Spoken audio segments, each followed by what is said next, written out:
Hi guys, and welcome to Reality with T. So let's jump back into the assholosity of it all, okay? And let's get into our number 4 asshole, Zied, okay? From the couple Zied and Rebecca. So Zied says he has for what he's gonna wear. They're in the car driving to the cabin that they stayed at a week prior, because remember, now we have moved up the wedding and it has to be done before Ramadan. So they're in the car talking about what he's gonna wear. And he says he has a red jacket and blue shoes to wear. And she's freaking out because she's like, okay, this doesn't even sound like something I would approve for him to wear. I didn't see it ahead of time. She's freaking out about everything, right? And he's just chilling. He's easy peasy. Remember, he's getting what he wants. He wants this quickie wedding so that he can just be married. We don't know the intention, but Zied has had red flags since he started out.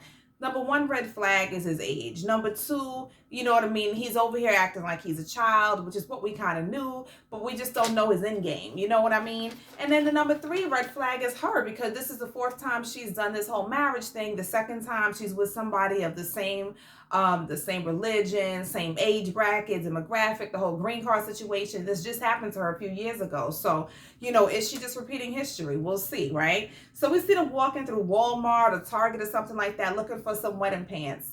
Who knew you can grab your wedding pants at Target and Walmart? I mean, I guess you could, but whatever, they're desperate, right? And so, she's annoyed that he cannot do anything to contribute to the planning of this quickie wedding, but he is the one that sped it up so that they have to do it now and they only have 2 days to do it.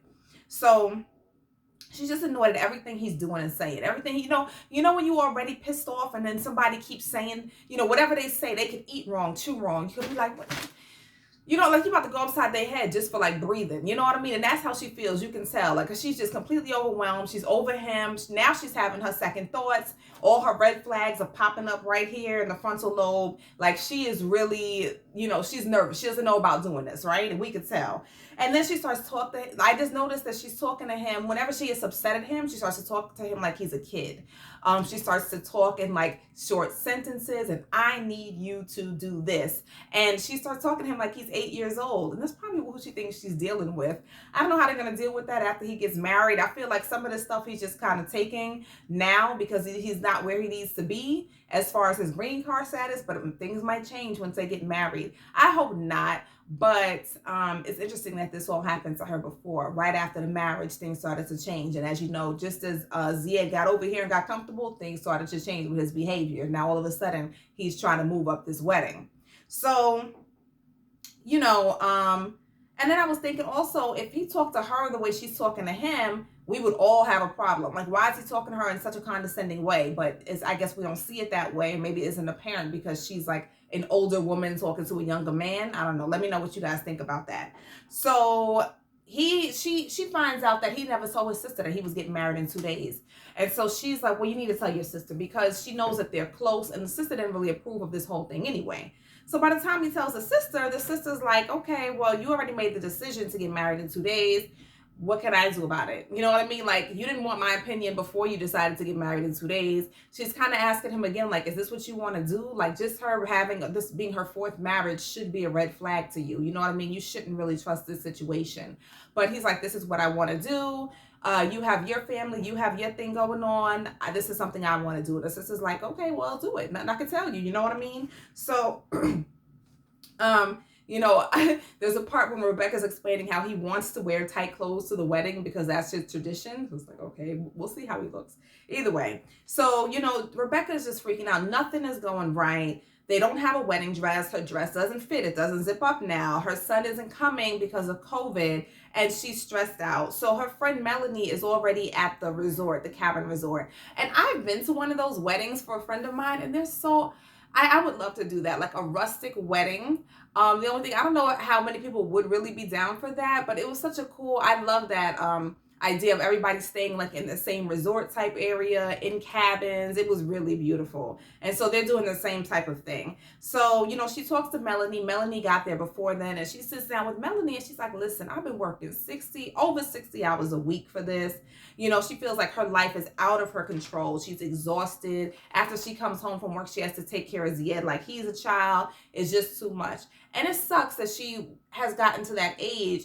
She's very flippant as well, because remember before she was a private investigator, then we come back and she's working at this like burger and chicken joint as the manager. Like, we don't really know what's going on with her and why she has to work so much, and is she living above her means? Like, obviously this whole K-1 visa process is all coming out of her pocket. So she's doing all of this work in order to support him. And like, to come home, that would piss me off too, to come home, even though he can't do much, but he's sitting there doing video games. Like, I don't know, come do something, pick me up, you know what I'm saying? Take some money, go to the store, pick up some groceries, you know what I mean? Like, I don't know, I would feel the same way if I were her, but I would never be in that situation. So, you know, the friend says, even though she's told her so many times in the past, like, you need to rethink this, we don't know what his intentions are, blah, blah, blah. I guess the friend is like, listen, they're getting married tomorrow, all I can do is try to support her. And she was just kind of like, listen, this is what you wanted.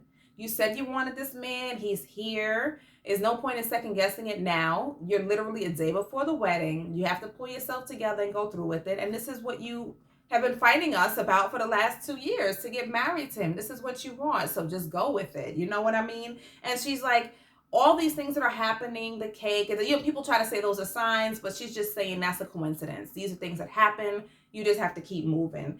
But basically she is making it clear that she's having second thoughts.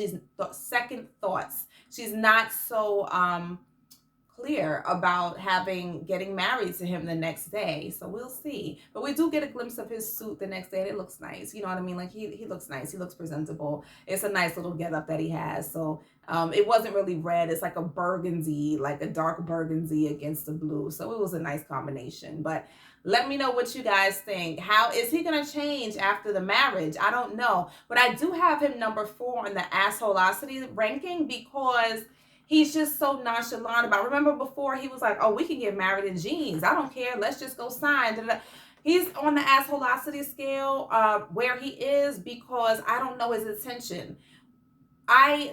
People are going back and forth on the internet about, yeah, she's questioning him about not being like a year-long Muslim. You know what I mean? Like, a certain, you pick and choose what holidays, the days you want to celebrate. Who is she to question that? Because Christians do it all the time. You know, Christians only go to church sometime on Christmas and Easter, if that. Christians pick and choose this and that. Everybody does it. The issue I'm having is that he is using this religion Ramadan situation as a power play in the relationship against her. He is using it as a power tool so that in order to pressure her to marry him faster. So that's my one issue that I have. The second issue that I have is, like she said, why didn't you tell me this before you got here? You knew Ramadan was coming. You knew we only had 90 days. You knew the timeline that we had.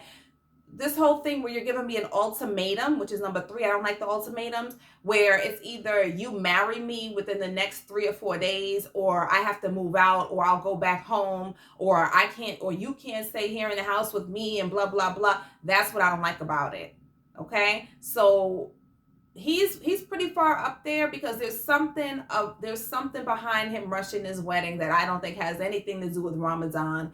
And if it does, he should have told her way quicker, because now you're putting her in a predicament where now she has to spend all this money to get married quickly, work all these hours. You're freaking her out. This is a woman of a certain age. You know what I mean? And it's all to appease you and whatever this thing is you're trying to do as far as getting married quicker. So that's why he's number 4 on the assholosity scale. And you're letting her run around and go crazy and not checking in with her, not seeing what you can do and not helping. So let me know what you think. Don't forget to like, comment, subscribe, share, hit the notification bell, and I will see you at the next assholosity ranking. See you soon. Bye-bye.